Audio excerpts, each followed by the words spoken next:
अत्यंत म्हणजे रस्त्याची दुरवस्था आहे, खड्ड्यांमुळे नागरिक त्रस्त आहे. आता गणेशोत्सव आला आहे तरी पण प्रशासन जागा होत नाही. तुमच्याकडून कोणती भाषा वापरली जाते? नाही, खरं तर आमची 4 दिवसापूर्वी गणेशोत्सवाच्या पार्श्वभूमीवर नियोजन भवन येथे ठाणे येथे आमची मीटिंग झाली. माननीय पालकमंत्री साहेब पण तिथे होते, सर्व पालिकांचे कमिशनर तिथे होते. तिथे स्पष्ट आदेश दिलेले आहेत यांना की खड्डे भरून टाका. परंतु इतक्या वर्षाचा अनुभव बघता यांना आंदोलन केल्याशिवाय किंवा दट्ट्या दाखवल्याशिवाय काही कामं होत नाही आहेत. आम्ही 2 दिवस मी माझ्या प्रत्येक पदाधिकाऱ्याला सांगितलेलं आहे तुमच्या वॉर्डातले खड्ड्यांचे इथे फोटोज वगैरे काय असतील आम्हाला दाखवा. त्या अनुषंगाने आणि ते 2 दिवसात नाही भरले तर आम्ही स्वतः पालिकेत जाऊन अधिकाऱ्यांना त्या जागी घेऊन येणार आहोत आणि त्यांना खड्डे दाखवू किंवा खड्ड्यात उभे करू. परंतु हे केल्याशिवाय खड्डे भरले जाणार नाही हे तेवढंच सत्य आहे. 14 गावांसंदर्भात काय करते इकडे समोर बघा. नाही, कालच माननीय गणेश नाईक साहेबांनी एक प्रेस कॉन्फरन्स घेतली आणि तिच्यात सांगितलं की 14 गावांचा जो विषय प्रलंबित होता, ही गावं जी महापालिकेत घेतलेली आहेत नवी मुंबईमध्ये, यांच्या बाबतीत त्यांच्या काही अटी शर्ती आहेत आणि त्याची पूर्तता झाल्याशिवाय इथे ही गावं घेऊ नये किंवा तिथे विकास कामं सुरू करू नयेत. खरं तसं पाहायला गेलं तर ही गावं नवी मुंबई महापालिकेत घेण्यासंदर्भात नाईक साहेबांची भूमिका खूप महत्त्वाची आहे. त्यांनी वेळोवेळी आमच्या 14 गावाच्या सर्व गावकऱ्यांचं ऐकून त्यांनी समर्थनच केलेलं आहे.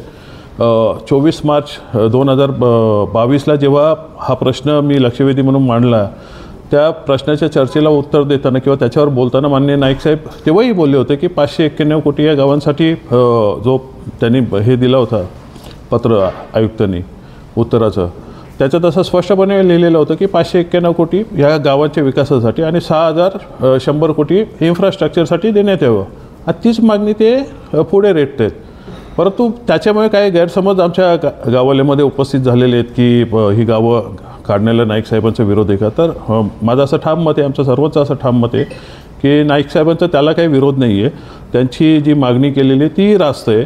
परंतु हा पैसा काय एकदम असा ठपकन येऊन पडणार नाही आहे तिथे, तो टप्प्याटप्प्यानेच येणार आहे आणि त्या टप्प्याटप्प्याने विकास कामं सुरूही होतील. माननीय मुख्यमंत्री साहेबांनी आम्हाला 70 कोटी नगरविकास खात्यातनं, 70 कोटी MMRDतनं तेव्हाच जाहीर केले होते. आता उद्याच मी त्यांना भेटणार आहे या संदर्भात आणि ही कामं चालू करायला एक निधी तुम्ही रिलीज करा. आमचा जो आडिवली भुतिवली रस्ता आहे त्या रस्त्याचा DPR सादर करण्याचे आदेश द्यावेत असंही त्यांना सांगणार आहे. तसंच मागे आम्ही सर्व माननीय पालिका आयुक्तांना भेटलो तेव्हा त्यांनी सांगितलेलं की सूचना केलेली आम्ही लोकांनी की एक स्पाईन रोड पाहिजे या 14 गावांच्या मधनं तळोजा रोडला मिळणारा, त्या रस्त्यातही प्रस्ताव त्यांना टाकायला सांगू. अर्थात ही कामं होत राहतील परंतु त्याला खूप प्रोसिजर पुढे काळ जाणार आहेत आणि तेवढा काळ ही गावं ताटकळत ठेवणं विकासापासून हे योग्य राहणार नाही. आम्ही माननीय नाईक साहेबांची समजूत काढणार आहोत किंवा त्यांना आम्ही समजून घेतलं तसे तेही आम्हाला समजून घेतील की भावना दोघांची सारखीच आहे. त्यांचे यासाठी जास्त रास्ता वाटतं की गेली 20 वर्ष नवी मुंबई पालिकेत टॅक्स नाही वाढलं आहे, त्या लोकांवर त्यांना बोजा टाकायचं नाही. ते काही चुकत नाही आहेत परंतु इथली कामं सुरू झाल्यावर तो बोजा अर्थातच नाही पडणार आहे. शासनाकडनं पैसा आल्यावर तो बोजा पडणार नाही ही त्यांना खात्री आहे. जी लोकसंख्या ते प्रेडिक्ट करत आहेत तेवढी लोकसंख्या इथे नाही आहे. 20-20 लाख लोकसंख्या इथे शक्यच नाही आहे. जो पाण्याचं प्रेशर येणार किंवा पाणी लागणार आहे तर संख्या तेवढी नाही आहे. या गावाला नाही आम्हाला माहिती आहे सगळ्यांना. त्यामुळे काही गोष्टींबद्दल त्यांना आम्ही स्पष्ट काय असेल ते निदर्शनास आणून देऊ. आणि राहिला एक अतिक्रमणांचा विषय, तर नवी मुंबई आज देशात जवळजवळ 1-2 नंबरची महानगरपालिका आहे. तिथले अतिक्रमणांचा विषय काय संपलेला नाही आहे. त्यामुळे हा टप्प्याटप्प्यानेच संपणार आहे आणि त्या अनुषंगाने माननीय नाईक साहेब एक मवाळ भूमिका घेतील अशी आम्हाला अपेक्षा आहे. आमचे ते नेते आहेत, आमच्या समाजाचे नेते आहेत, आम्ही त्यांच्याकडे एका अपेक्षेने बघतो आहे.